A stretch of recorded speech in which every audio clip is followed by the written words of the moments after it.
Assalamualaikum warahmatullahi ta'ala wabarakatuh.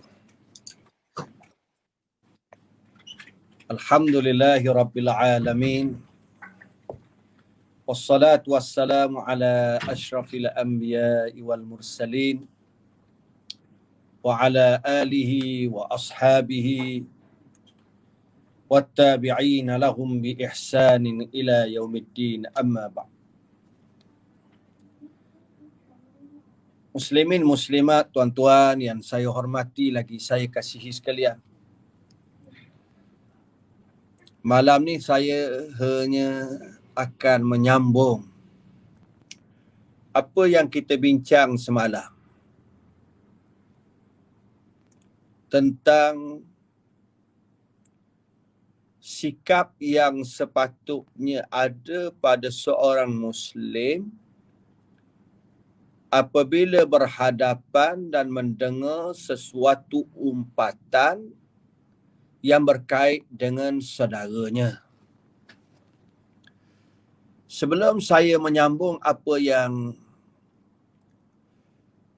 akan saya sebut dan saya nakalkan apa yang disebut dalam kitab ini,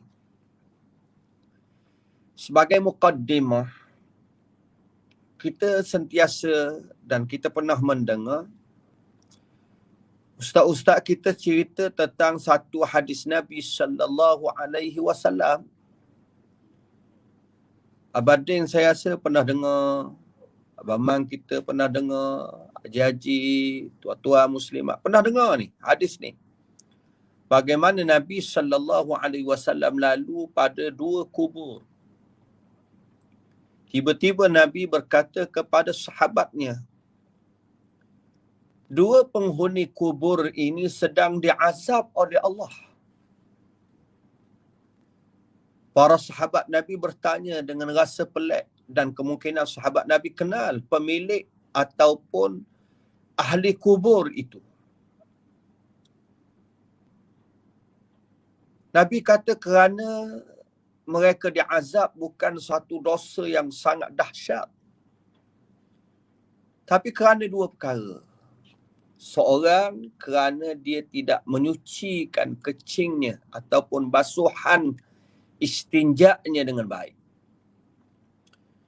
Yang kedua, seorang lelaki yang biasa berjalan, dia mengumpat, dia mengata orang.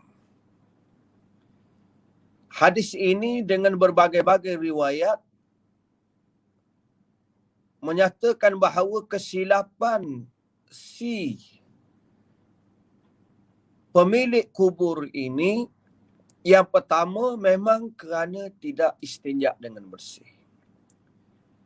Adapun yang kedua, ada ulama menyatakan dengan satu riwayat kerana dia namimah, dia suka berjalan dalam keadaan mengadu domba orang, melaga-lagakan orang, mencerca dan mencetuskan perbalahan di kalangan manusia.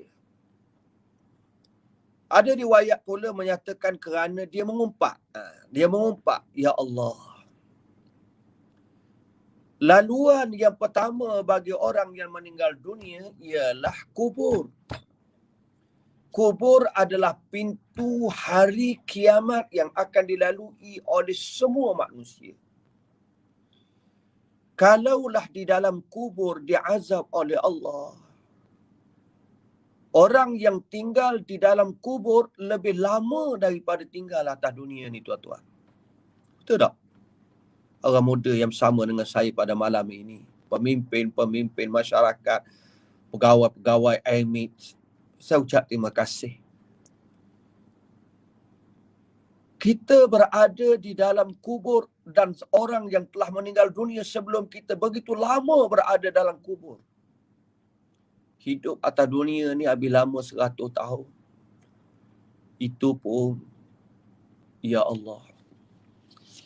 Oleh kerana itulah saya sangat-sangat mengharapkan jika ada orang yang boleh bukan sahaja menyebarkan, share tentang kuliah kita pada malam ini, tetapi sesiapa yang boleh buat video ringkas memaklumkan, memanjangkan tentang apa yang saya sebut ini, tentang dosa mengumpat ini.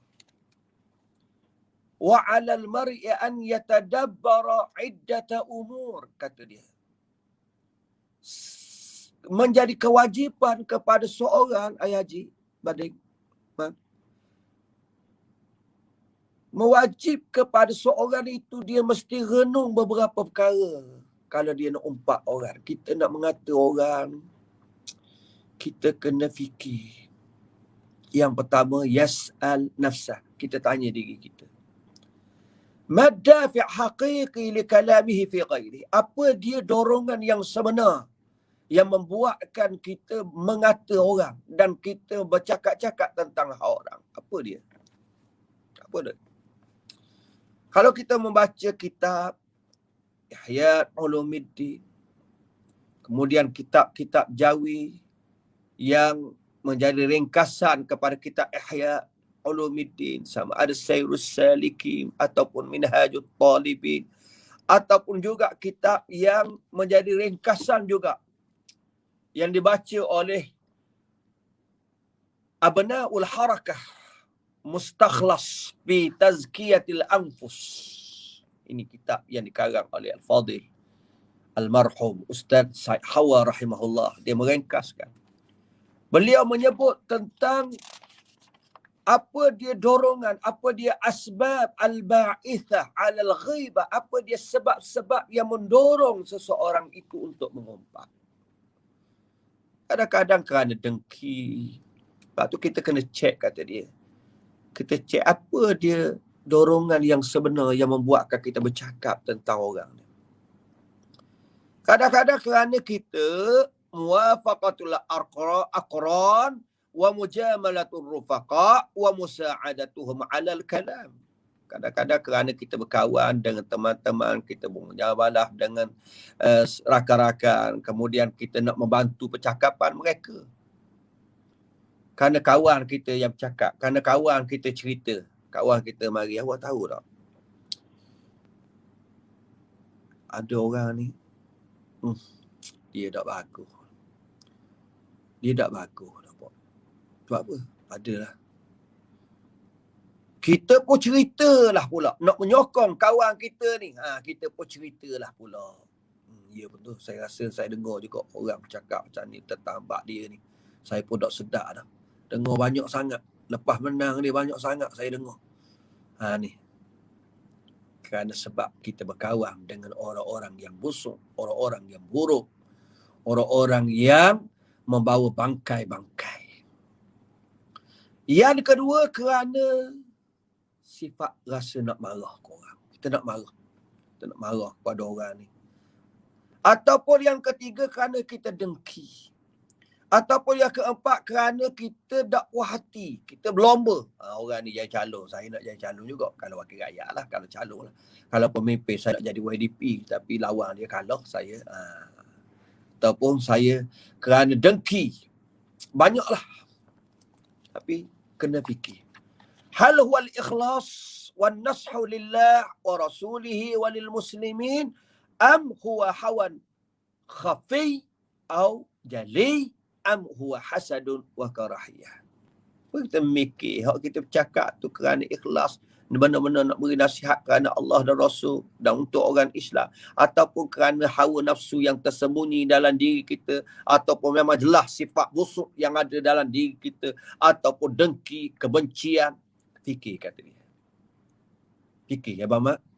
Saya, sesiapa yang dengar malam ni, kalau kita nak umpat orang, kata dia, cuba kita tanya diri kita, apa kita nak kata orang. Yang kedua, hal ma yatakallamu bihi minal had allati tajuzu fiha al-ghaibah. Adakah perkara yang kita nak cerita tentang orang itu kita berada dalam keadaan-keadaan yang mengharuskan kita mengumpat, kita mengata orang. Kita berada dalam keadaan boleh ke tak? Boleh ke tak? Dalam perkara yang boleh. Disebut juga dalam Al-Imam Ghazali disebut, Imam Nawawi juga sebut, pengarang-pengarang yang kemudian juga sebut, termasuk juga Asy-Syaukani sebut dalam kitab dia Raf'ul Ghibah amma yajuz wa ma la yajuz minal ghibah. Mengangkat keraguan tentang perkara yang harus dan perkara yang tidak harus tentang mengubah. Ada masa kita harus, ada masa. Tapi kena fikir juga. Masa mana yang diharuskan. Dan yang ketiga, kita kena renung banyak-banyak sebelum kita bercakap tentang perkara orang. Kita kena ingat kita akan berdiri di hadapan Allah, akan dihitung, akan dikira, dan Allah Ta'ala katanya lima kulta fi fulan kada wa kada. Kenapa kamu bercerita tentang orang ni demikian demikian? Kenapa engkau kata ke dia demikian demikian? Wa'lamu anna Allah ya'lamu ma fi anfusikum. Allah Ta'ala sebut wa'lamu, yakinlah, tahulah dengan penuh keyakinan bahawa sesungguhnya Allah tahu apa yang ada dalam diri kamu. Ketika kamu mengata tentang orang, ketika engkau menyebarkan tentang perkara-perkara yang berkait dengan orang, Allah Ta'ala tahu apa yang ada dalam diri kamu. Fahdharu, berwaspadalah kamu dengan Allah. Orang lain kemungkinan kita boleh jawab. Kalau orang tanya, apa mu ni suka nak cerita buat orang? Aku ni bukan benci ke dia, aku sayang ke dia. Boleh. Boleh kata belaka mulut. Tapi ingat Allah Ta'ala tahu apa yang ada dalam mulut kita. Allah Ta'ala tahu abading. Allah Ta'ala tahu apa yang ada dalam mocik-mocik. Maka wa'alamu annallaha ghafurun halim. Yakinlah, tahulah Allah Ta'ala maha pengampun, lagi maha pengasih. Cukuplah, hentikanlah dosa kita, bertaubat. Jangan. Ibnu Daqiq Al-Aid menyebut a'radun nas hafratun min hufarin nar waqafa 'alaiha al-muhaddithuna wal hukam. Kata Ibnu Daqiq Al-Aid, maruah manusia ini, kita nak bercakap tentang hal maruah orang, kehidupan dia, wang duit dia. Duit banyak tu, tipu orang lah tu. Ada bisnes, ada bisnes hodok molek ni. Bahar pitih komisen kot 5%. Jangan. Kalau kita tak tahu, jangan. Dah ramai ada kontraktor sebut, kontraktor tu malaikat ke siapa? Kalau benar berlakunya rasuah, SPRM dan kita pemimpin kerajaan negeri pernah mengumumkan bahawa kita memberikan hak pada sesiapa pun untuk bila-bila masa sahaja buat laporan ke SPRM. Jangan main tembok peluru ke tu. Tembok mengata kena orang. A'radun nas, maruah manusia. Satu lubang daripada lubang-lubang neraka. Waqafa 'alaiha, berdiri dekat lubang itu. Muhaddithun, orang yang banyak bercerita. Wal hukam, dan pemimpin-pemimpin, pemerintah-pemerintah, hakim-hakim. Allahu Akbar. Silap kita bercerita tentang orang, kita akan masuk dalam lubang neraka wa'iyyazubillah. Memang ada ruang dan keadaan yang diharuskan kita mengumpat. Yang pertama, musyawarah fi musaharati insan. Kerana mesyuarat, kerana dalam urusan-urusan kahwinan. Orang tanya kita, saya nak cari menantu ni, saya kenal ada seorang dekat rumah hantar, adakah orang tu baik? Itu ada dalam hadis Nabi SAW. Nabi cerita tentang dua orang yang pernah ditanya oleh Fatimah. Fatimah datang bertanya kepada Nabi tentang dua orang. Yang pertama Abu Sufyan. Bagaimana Nabi jawab? Saya tak mau panjangkan cerita tu. Yang kedua, tazallum ilal qadi, orang yang nak memohon aduan kepada qadi terhadap kezaliman yang dilakukan oleh orang. Mampu nak minta tolong. Yang ketiga, al-isti'anah ala taghyiril munkar wa raddil 'asi ila as-shawab, nak minta tolong orang untuk mengubah kemungkaran. Ni barang munkar ni, saya nak buat note sikit, nak buat satu perkara sikit. Mungkar ini bukan dinilai oleh kita. Ada orang, saya tak boleh ustaz, saya nak cegah kemungkaran ini. Apa dia kemungkaran dia? Ni, musim Covid ini, tak boleh sembahyang di masjid, tak boleh sembahyang Jumaat. Ni mungkar. Ya Allah. Jangan gopoh. Jangan isti'ajal dalam buat satu keputusan itu mungkar ataupun tidak. Kemungkaran apa yang disepakati oleh para ulama dengan hujah Quran dan hadis Nabi yang jelas, kemungkaran dengan tidak ada perselisihan di kalangan para ulama, itu mungkar. Adapun bidang ruang lingkup lapangan ijtihad, tidak boleh kita masukkan dalam perkara mungkar.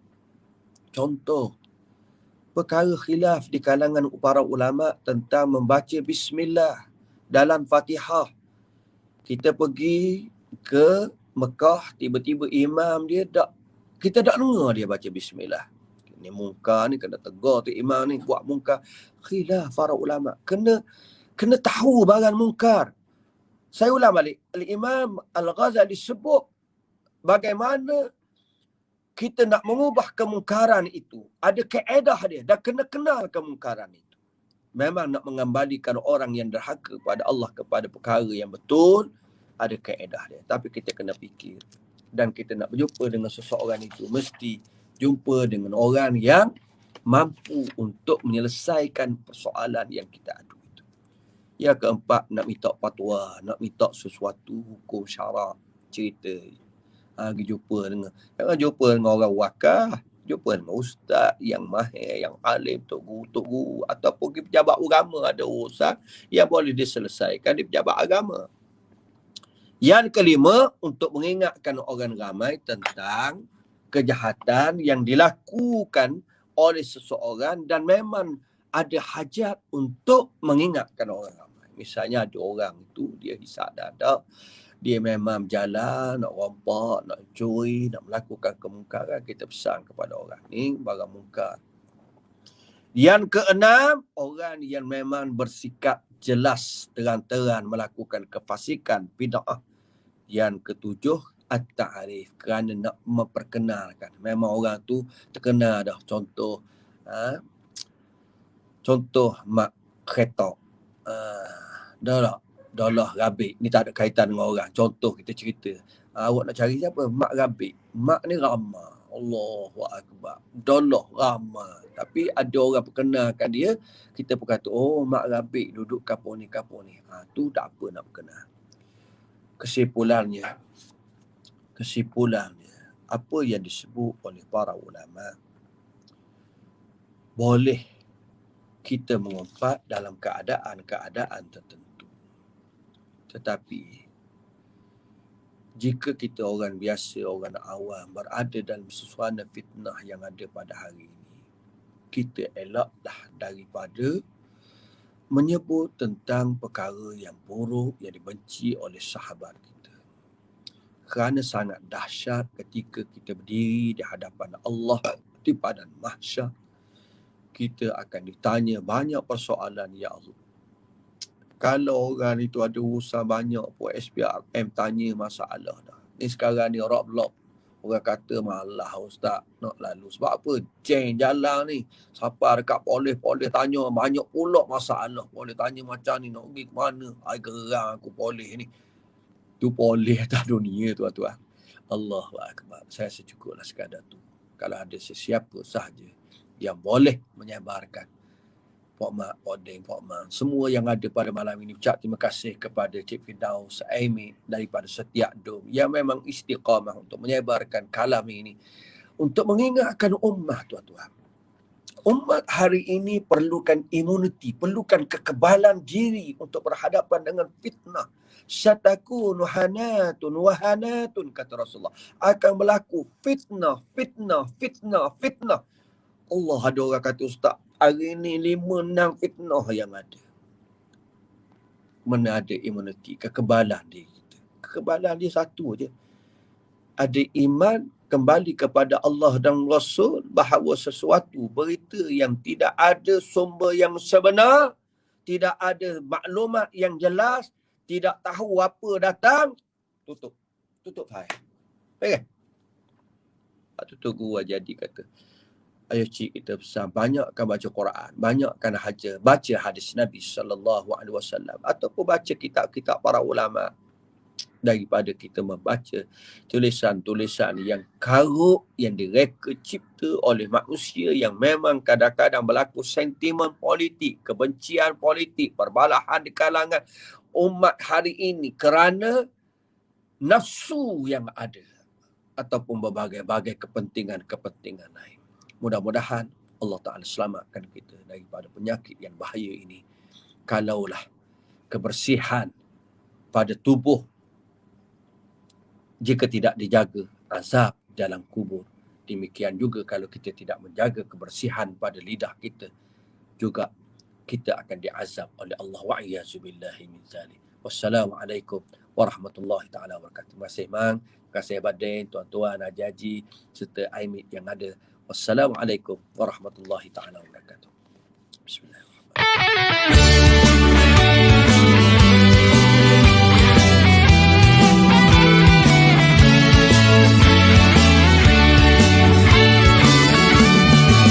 Terengganu, negeri Darul Iman. Terengganu, menjunjung hukum Islam. Terengganu, maju berkat sejahtera, bawah panduan umara dan ulama. Modal insan jadi keutamaan, didik umat bertakwa dan beriman. Semua rakyat tak kira bangsa agama mendapat rahmat dari Maha Esa. Pembangunan ekonomi, sosial dan hiburan, terapkan hukum Islam seiringan. Ada garis tepat tuan perlu diperkasakan, memastikan kesyumulan Islam. IMIX membangun modal insan, IMIX memacu perubahan, IMIX menggalas hasrat serta tujuan, bersama kita jayakan. IMIX memimpin peralihan, IMIX menuju kejayaan. IMIX medan informasi kerajaan, menggapai impian bersama.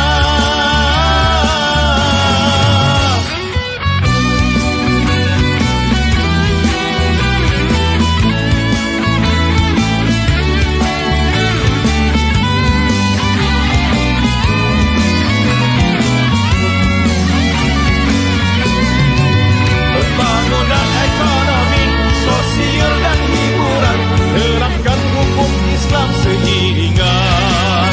Ada garis tepat tuan perlu diperkasakan, memastikan kesyumulan Islam. IMIX membangun modal insan, IMIX memacu perubahan, IMIX menggalas hasrat serta tujuan, bersama kita jayakan. IMIX mimpin peralihan, IMIX menuju kejayaan. IMIX medan informasi kerajaan, menggapai impian bersama, menggapai impian bersama. Terengganu maju berkat sejahtera, Terengganu maju berkat sejahtera.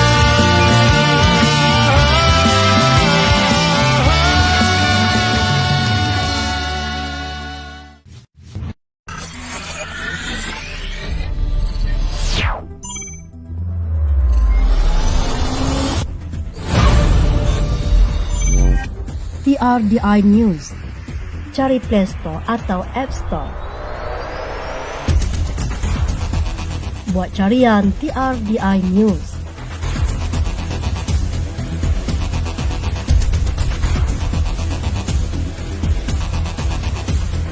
Tekan install. Buka aplikasi TRDI News. Dan terus nikmati notifikasi segala maklumat terbaru Kerajaan Negeri Terengganu. TRDI Apps, aplikasi Terengganu Darul Iman, sebuah portal maklumat Kerajaan Negeri Terengganu, cakna, tepat dan terkini. Video TV Darul Iman, paparan video berita semasa, pelancongan, politik dan sebagainya. Paparan beresolusi tinggi yang lebih menarik dan trending. Album fotografi, hanya klik untuk melihat foto berita, sukan dan lain-lain. Paparan foto penuh, berkualiti dan mampu di zoom. Turut disediakan podcast TRDI. Juga Warta Darul Iman versi maya bagi setiap edisi yang telah diterbitkan. Segala maklumat kini di hujung jari anda. Hanya muat turun sekarang.